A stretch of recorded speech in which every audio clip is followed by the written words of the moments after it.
Hey, how's it going? My name is Jason Kyle. I'm the principal for AmeriLife Elite Partners here in beautiful sunny Clearwater, Florida.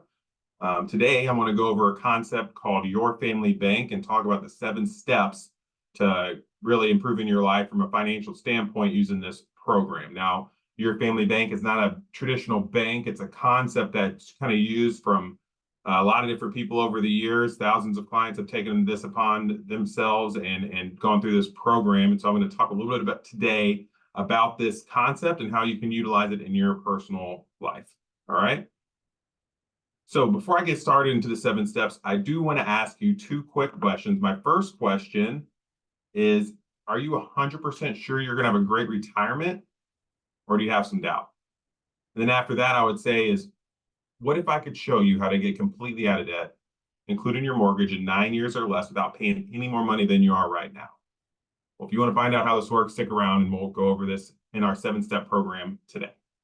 All right, so I want to start off talking about the average American household. The average American household, from a debt perspective, does have about $250,000 in debt. And when you look at this pizza pie here, you're going to see a couple different categories. All right, so first off, you got savings. They're saving 3% on average. The average American family is 23% of their money is spent on lifestyle, which seems awful low. But when you think about it, 40 cents of every dollar that you're spending is going to old Uncle Sam, right? And that doesn't mean that you're in a 40% tax bracket on average, but you got to think about tolls and sales taxes and all these other things that you're paying for every single day. So you're only keeping 60 cents of that dollar usually for that individual, right? And then, of course, we're talking a lot about interest today. It was 34% of your money is spent on interest. And sadly, you can never, ever get that money back. It never grows for you. It's nothing that you can really have at a later date, right? So what we do at the Your Family Bank approach is a little bit different.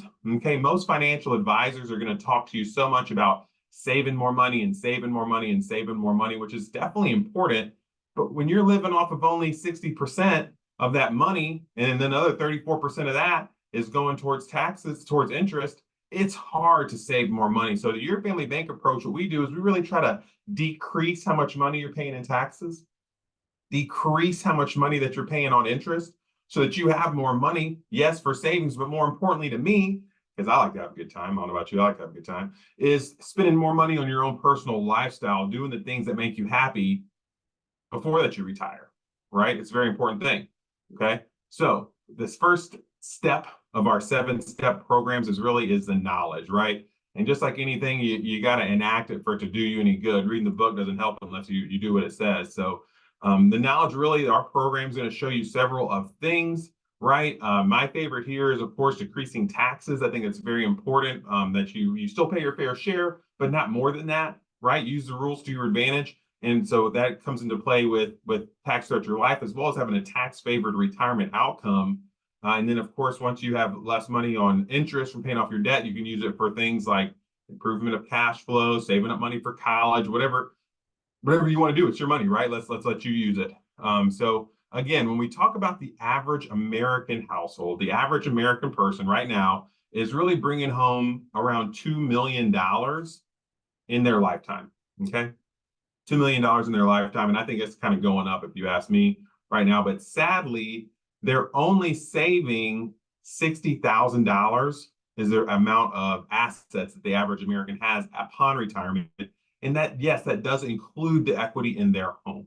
Sadly, a lot of people just depend on Social Security and they don't have a good amount of savings or anything like that saved up. So, in my opinion, that's not the American dream. But if you look at it, $60,000 is 3% of $2 million. So you can kind of see how that math is working out. So what happens, right? Where does all that money go? Well, I don't want to blame the government or anything like that, but the way society is set up is it's kind of a system that's built to hold you down in a lot of ways, right? You go to college and you got to get student loans to pay off that, and you pay off your first car. You're usually getting that on credit if you want to have any kind of car that's worth it. It's stuff, and it's not going to have to get fixed every 2 seconds. And then you finally graduate college. You're still paying off your car. You got your student loans. You can start paying off those. Well, guess what? Now it's time to get married. Those things aren't cheap. I know from personal experience, my wedding was definitely not a cheap one, right? So I had to take out some debt to get that sucker paid off. And then, of course, as soon as we got married, we wanted to start, building a family. So we bought our first home. Next thing you know, student loans, mortgage, car payment, credit cards. I'm almost $500,000 in debt just right there. Let alone, let's say your family starts growing, you have a second kid, now you need a minivan or a second or third car. Maybe you're even trying to get a rental property because you hear how cool real estate is. Seems like every time you take a step forward, and can we talk about Nuna? Those things are expensive. Like people talk about diapers, but kids, have you seen these Nuna things? Not the point. Sorry, I'm getting distracted here. Seems like you take one step forward and you take two steps back. So the first thing that you want to do is, I had a mentor, he told me, when you measure what matters gets better. Okay.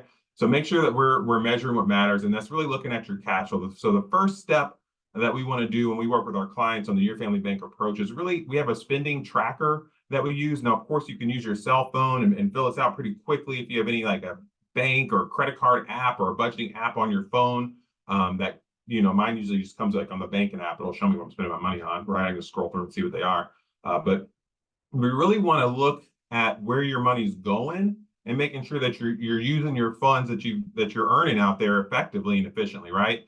And when we look at that spending, again, your traditional financial advisor, they're going to talk about, you got to save more money, maybe eat rice and beans, or cut up those credit cards, and don't worry about it, and you just got to scrimp and save. But for me, that approach doesn't work so great. Just like a crash diet, it doesn't seem to work. So we really focus on making sure that you have, we kind of call it the 80-20 rule, right? And that we're setting aside 20% of your money for emotional and emergency spending, right? And I think it's important that we talk about that emotional aspect of it and not just the emergency aspect. I know my wife, she hardly lets me go to the grocery store because I go there for two things and I come out buying the whole stinking store, right? And none of it's like an actual meal plan. It's just stuff that look tasty. And same thing, I have a buddy who he goes, he's going to stop by the car lot just to check things out, and comes home in his new Corvette, right? Or God forbid, Shanna goes out to Target, she comes home and, oh, look how much money I saved, right? So there's all these ways that America has gotten you to spend money when you're not expecting to.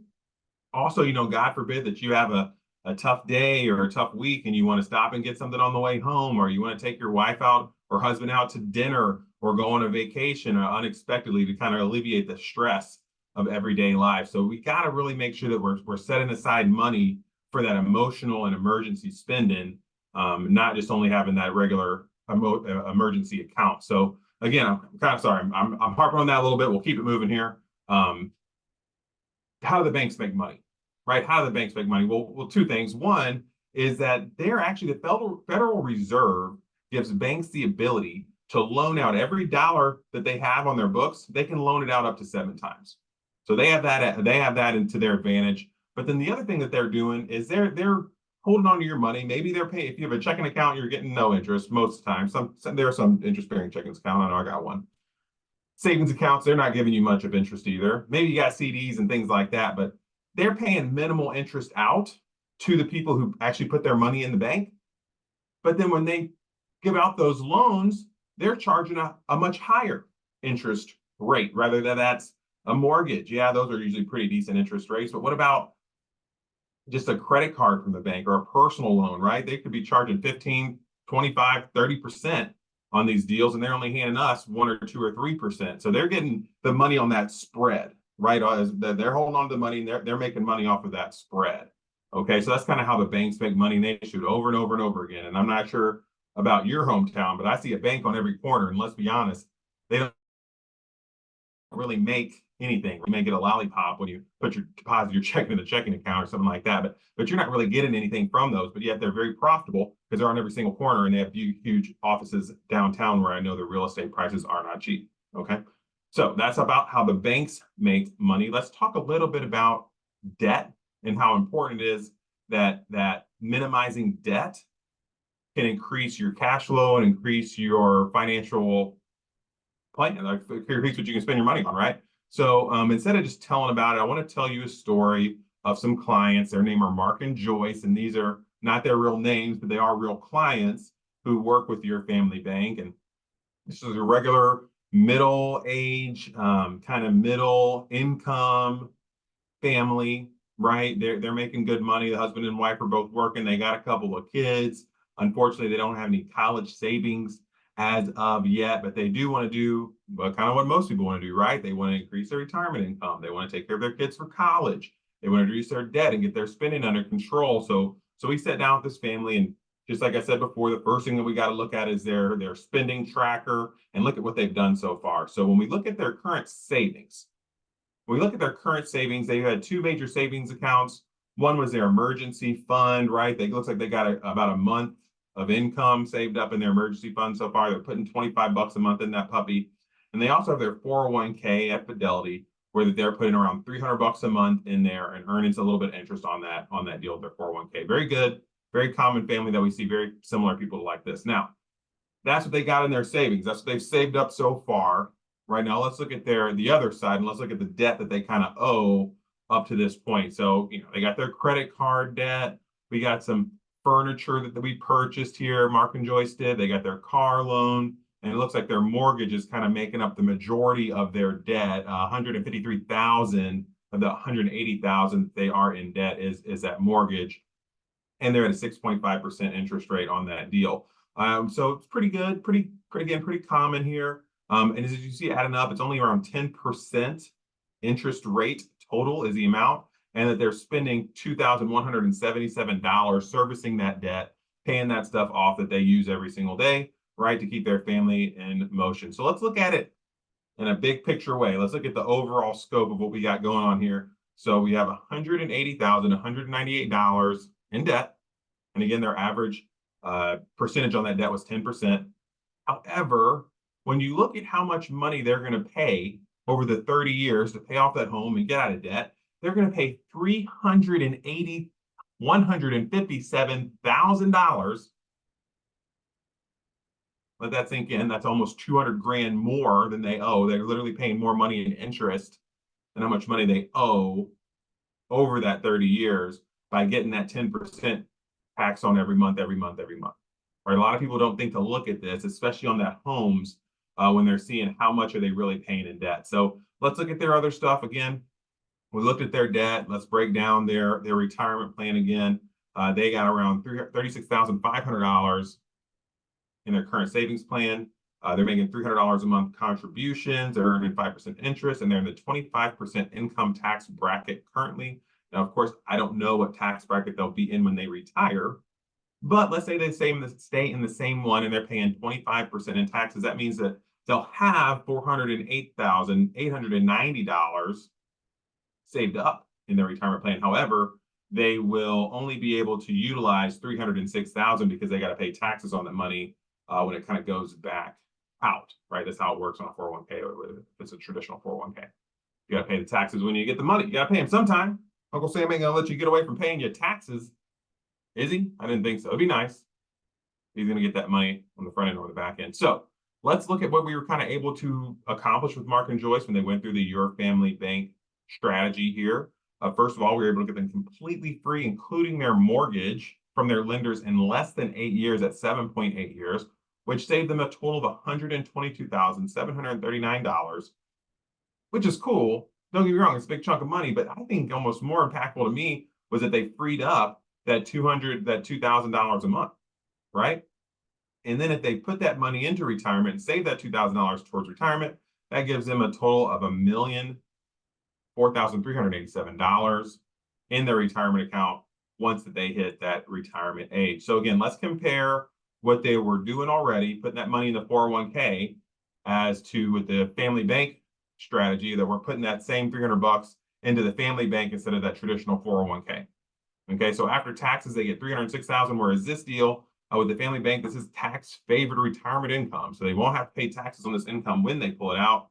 That's over $1 million in this situation. So pretty much a no-brainer to me, but let's look at it one other way. Let's look at it another way. So what would it cost Mark and Joyce if they did not go with the Your Family Bank program and they kept doing what society has told them to do, to keep putting money in their 401k, to keep doing this and keep doing that, all that kind of stuff, without looking at it from a financial perspective on their own behalf, right? Kind of following the society way. Well, so here, they got $1 million in their plan. We saved them $122,000 of interest on top of that, that they didn't have to end up paying out. Now, we, in this case, and everybody's case is different, right? So this isn't the same strategy for everybody, but for this family, what we did is we reallocated the $300 a month they were spending into their 401k, and we put that into the family bank. Now, when we did that, of course, we're going to lose now the $306,668 that they would have had in the 401k upon retirement, but they still come out over $120,000 ahead. So if they would have chose not to go through your family bank strategy, they would be costing themselves $820,558, which is a grip of cashola. Let me tell you, that is no amount of money to sneeze at. I don't usually sneeze at money. It's not really my thing, but anyways, keep it moving. Talking about taxes here. Of course, taxes are one of those things that we got to pay. And the less that you pay, the more that you keep. So I like when it comes to financial advising, I think tax planning and tax strategy is super duper important because look, at the end of the day, I may have recommendations and your financial advisor may give you recommendations on this stock or this fund or this mutual fund or this ETF and stuff like that. But you never really know what's going to happen in the market. We just don't. However, taxes are a very measurable number that we can see exactly how much comes out. And we can plan for that and make sure that you know what's happening from a tax perspective. So let's take a step back and let's look at the American government and see what is going on in today's world when it comes to taxes here in America. Well, first of all, currently the national deficit, so Uncle Sam, Congress, whoever, President, Senate, they did their budget for the year. And they came up with their budget that actually we're spending over $500 billion more than we have coming in. Right now, this is America. This is 2024. This report was pulled in February. This is the fiscal year for 2024. And America is planning on overspending their budget by $500 billion, which, I mean, when you talk about numbers that big, sometimes it doesn't sink in how much that is. But I think the important thing to look at here is how much did it grow from last year? We're up 16% on our national deficit. So we're spending an extra 16% more than last year. Last year, our deficit was smaller, right? We weren't overspending so much. Now we're overspending an additional $72 billion that we weren't. And it's been a trend that's keeping on going, right? We've seen this trend of the national deficit growing for a long time. So just like the banks, the government doesn't make anything. They just have to get their money from us, the people.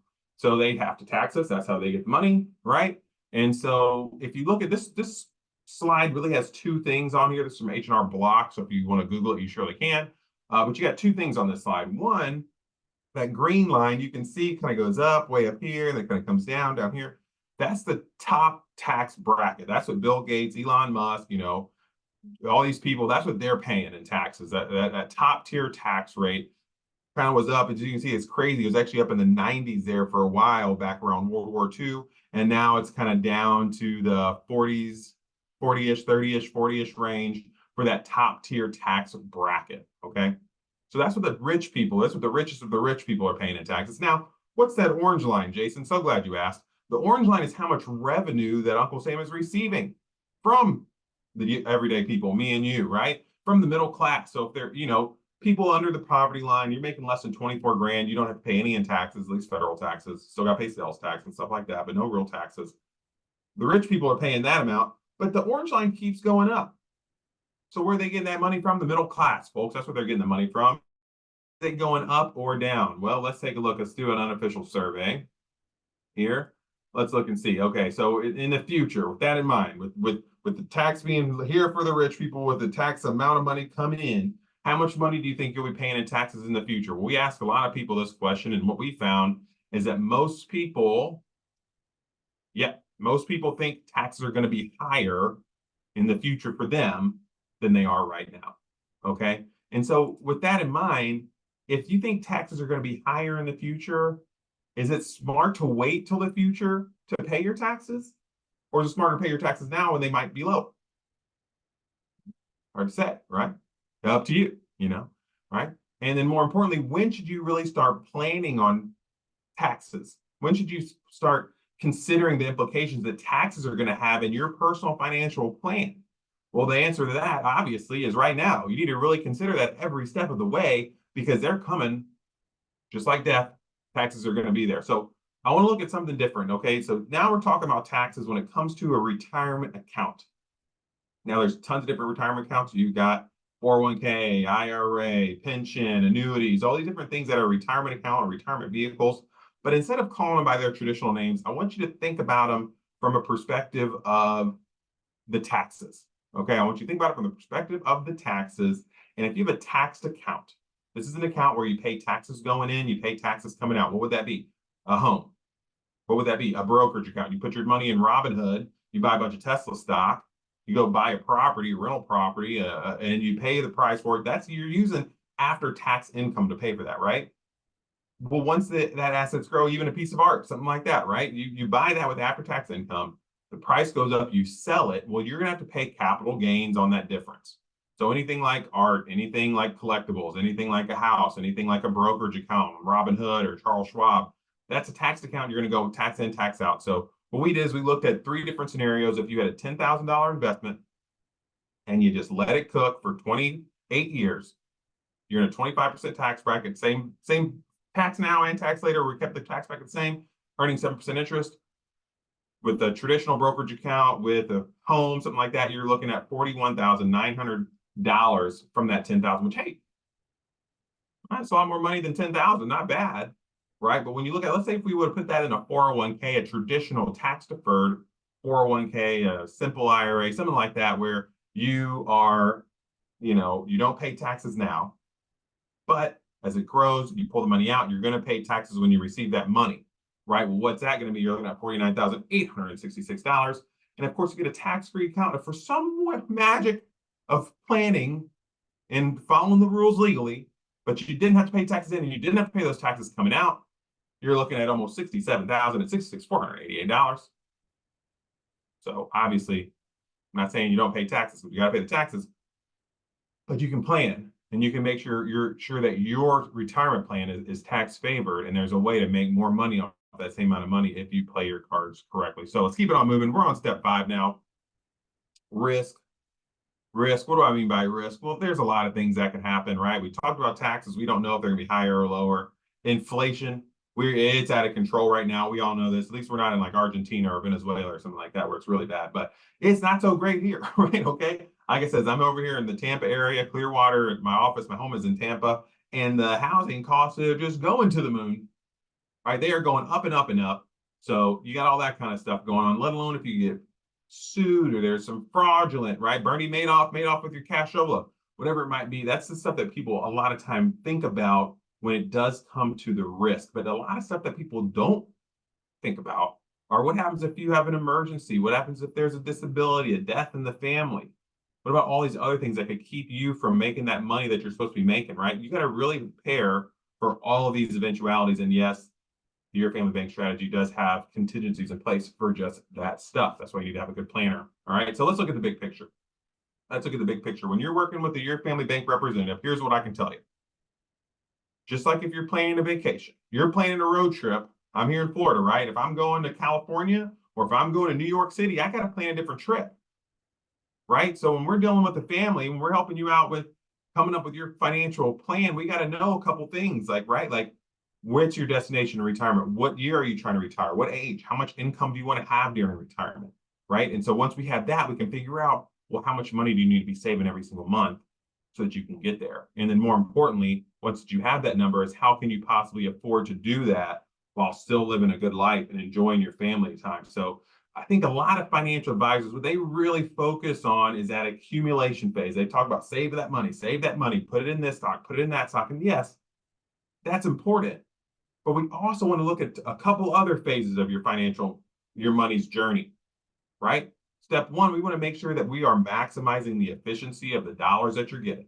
So we want to maximize how much money we're putting in that savings account. We want to maximize the efficiency and make sure that we're putting in the right type of account for you and your family so that when you do get to that distribution phase, you have enough money there. But also we want to make sure that the money, when it comes back to you, that it's tax favored, right? Because again, we don't know what tax bracket you're going to be in later. We don't know what the government's going to change and do. So we don't know what's going to happen. But if you know full well that you don't got to pay any taxes pulling that money out, it's better than paying taxes.